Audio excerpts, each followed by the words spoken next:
El presente video es para hablar sobre las alteraciones de la marcha o la marcha patológica.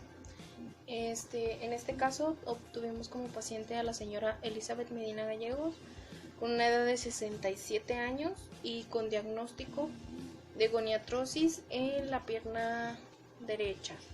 En este caso tenemos que recordar un poquito de lo que ya habíamos visto en las clases pasadas, que son las causas que dan origen a una marcha patológica, que serían las estructuras que es donde se destacan segmentos corporales asimétricos por diferentes longitudes de los huesos, los trastornos patológicos de articulaciones y de tejido blando, contracturas musculares y trastornos neuromusculares que pueden ser originados por deficiencias en el sistema nervioso central o en el periférico. También tenemos los tipos de marchas patológicas, que sería como por ejemplo la marcha espática, la marcha parética, la marcha cerebelosa, la parapléjica, esquina o steps, la marcha del hemipléjico, la marcha parkinsoniana. Los factores que influyen en la marcha patológica serían enfermedades del sistema nervioso central, enfermedades metabólicas, traumatismos craneales, ausencia parcial o total de los miembros, asimetría esquelética y acortamiento o discrepancia, y afecciones del soma.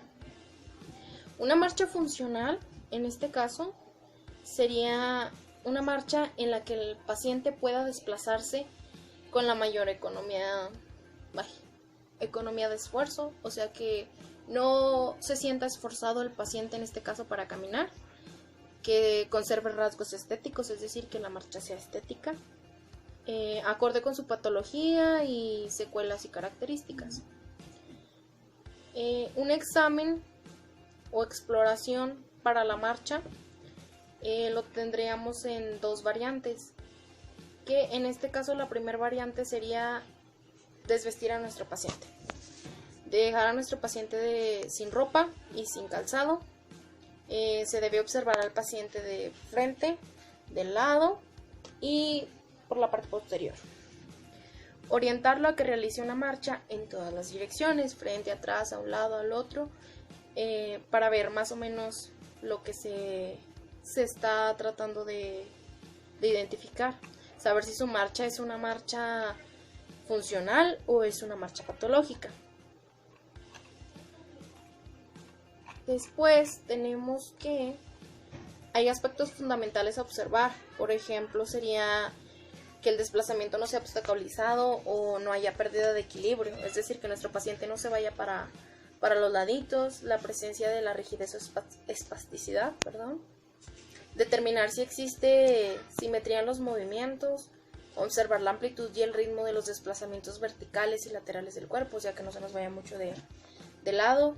Se va a medir la longitud de los pasos del paciente, el anchura de su base de sustentación, por ejemplo, qué tanto espacio toma para mantenerse de pie.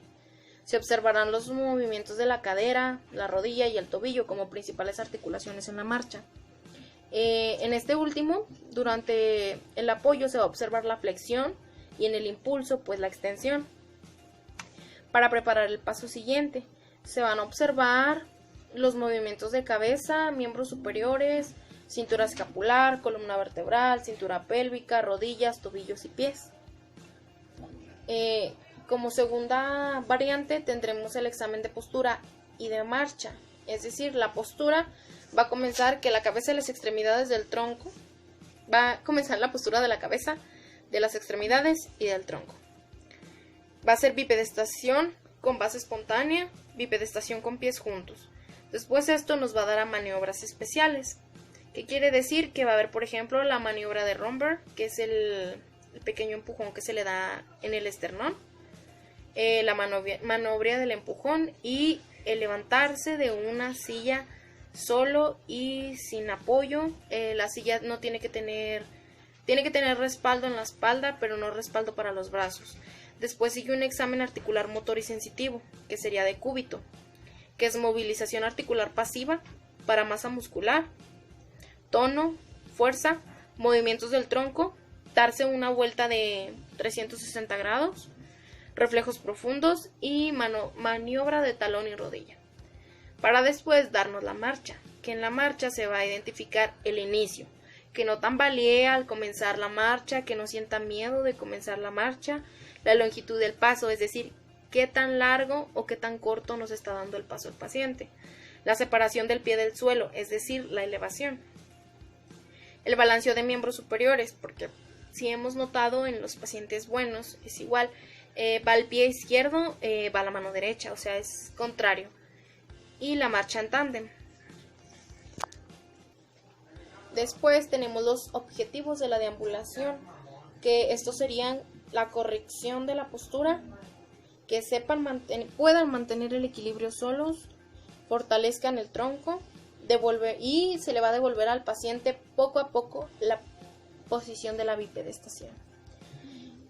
Después también sería el entrenamiento de la marcha de acuerdo a su patología, es decir, si tenemos un paciente con una marcha de hemipléjico, que se caracteriza porque nuestro paciente avanza con la extremidad inferior del lado parapléjico haciendo un semicírculo, arrastrando el borde externo y la punta del pie, es decir, que su brazo se encuentra en contacto con el costado y el antebrazo y la mano por delante del tronco y está en semiflexión y pronación, es decir, a él hay que ayudarle a cómo caminar, como ya no se dañe más, porque a veces las marchas que se encuentran, las marchas patológicas que existen, alteran otra cosa por lo mismo, porque pues yo siento que me duele mi pie, yo voy a arrastrar mi pie. Entonces, ¿qué pasa? Puede habernos hasta un desgaste de cadera por el hecho de no tomar la postura correcta a la hora de la marcha. Y a continuación pues les voy a dar la definición del padecimiento que tiene nuestra paciente, que sería goniartrosis. La goniartrosis o artrosis de rodilla es una enfermedad articular crónica degenerativa y progresiva localizada en la rodilla. Se produce por el desgaste de la articulación, lo que corresponde a un proceso normal de envejecimiento del cartílago o superficie de la articulación, junto con la degeneración de los meniscos. Las causas de la goniartrosis serían alteraciones del eje anatómico y mecánico que existen en el fémur y la tibia, factores congénitos o hereditarios, actividad física que conlleva grandes esfuerzos, lesiones traumáticas o sobreuso, la edad y el sobrepeso. Los síntomas de la goniartrosis serían incapacidad de correr como antes, cojera dolorosa, función de transporte muy disminuida, sensación de inestabilidad, hinchazón y luxaciones a repetición. Pues un tratamiento adecuado pues sería su uso de analgésicos indicados por la prescripción médica, bajar de peso, evitar actividades que le provoquen dolor o que le provoquen hinchazón, terapia física, principalmente para fortalecer los músculos, el estiramiento muscular y la coordinación de capacitación, y pues ya en un caso más grave sería la cirugía de prótesis de rodilla.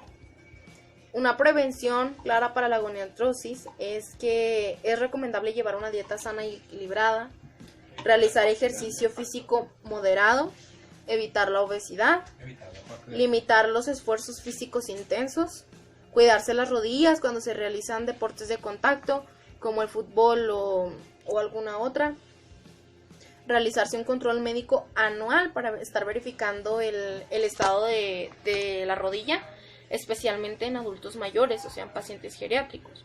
Nuestra paciente geriátrica pues lleva más o menos alrededor de medio año sufriendo por su rodilla. El día que se fue a grabar ella tenía muy hinchado, por eso su marcha se ve un poquito todavía más alterada. Decidí escogerla a ella porque pues realmente su padecimiento, su patología me pareció muy interesante y es un buen lugar para el estudio de su marcha.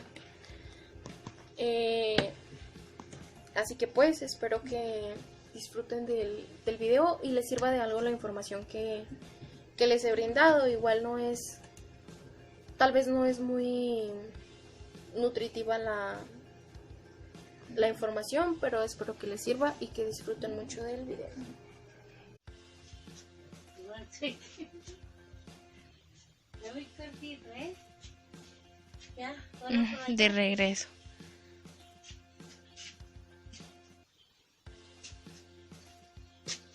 Déjenme acomodo. Está de este lado.